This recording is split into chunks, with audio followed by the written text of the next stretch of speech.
సాగు పాఠాలు నేర్చుకోవడానికి వ్యవసాయ విద్య అభ్యసించే విద్యార్థులు వస్తూ ఉంటారు. యాజమాన్య పద్ధతులపై అధ్యయనం చేస్తారు.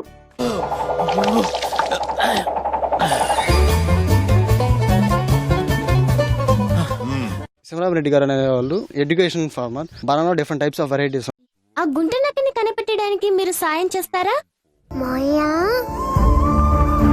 అంకుల్ దగ్గర వాళ్ళు ఏమేం ఫార్మింగ్ ప్రాక్టీసెస్ ఫాలో అవుతున్నారు,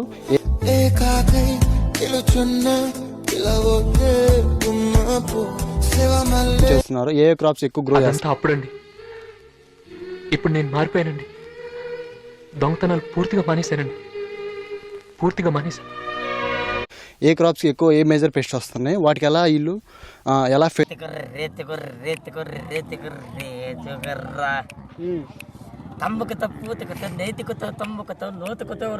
ఫేస్ చేస్తున్నారు, ఏ ఫెర్టిలైజేషన్ చేస్తున్నారు, ఏ పెస్టిసైడ్స్ చేస్తున్నారు, ఎలా చేస్తున్నారు, రికమెండెడ్ డోసెస్ వేస్తున్నారు, రికమెండెడ్ డోసెస్ లో వెయిట్ లేదా, ఇవన్నిటిని మేము కలెక్ట్ చేసుకోవడానికి వచ్చాం. క్లాస్ వరకు కష్టపడి చదివి పాస్ అయ్యి ఇంటర్లో ఈజీగా ఉన్న గ్రూప్ అని వదిలేసి ఎంపీసీ చదివితే ఇంజనీర్ అవ్వగలమని చెప్తే కష్టమైన అదే గ్రూప్ సెలెక్ట్ చేసుకుని ఫిజిక్స్ ఒక ట్యూషన్, కెమిస్ట్రీ ఒక ట్యూషన్, మ్యాథ్స్ ఒక ట్యూషన్ అని రోడ్లు పట్టుకు తిరిగి ఆఫీస్ కట్టాలి, ఈ ఫీజు. ఆర్గానిక్ లో జీవామృత అని, దాని తర్వాత ఘనజీవామృతం అని, వాటి యొక్క ప్రిపరేషన్స్, దాని తర్వాత ఈ రోజు ఏం వెరైటీ చూపిస్తున్నారు? గుమ్మగుమ్మల్లో వంకాయ బజ్జీ కూర అండి. వంకాయ బజ్జీ కూర. అండి. ఓ వంకాయతో బజ్జీ చేసి దాంతో కూర కర్రీ చేస్తున్నాం. సో ఇది కొంచెం డిఫరెంట్ గా వస్తుందండి, చాలా బాగుంటుంది. ఓకే, అవి ఎట్లా ప్రిపేర్ చేస్తారు, ఎంతెంత డోసేజ్లు వేస్తున్నారు అనేది మనం వీళ్ళ దగ్గర నుంచి నేర్చుకున్నాం. అరటి ఇంత దూరం వచ్చాను, నేను చూశానన్నయ్య, చూశాను.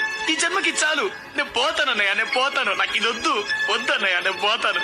అన్నయ్య, నేను పోతాను.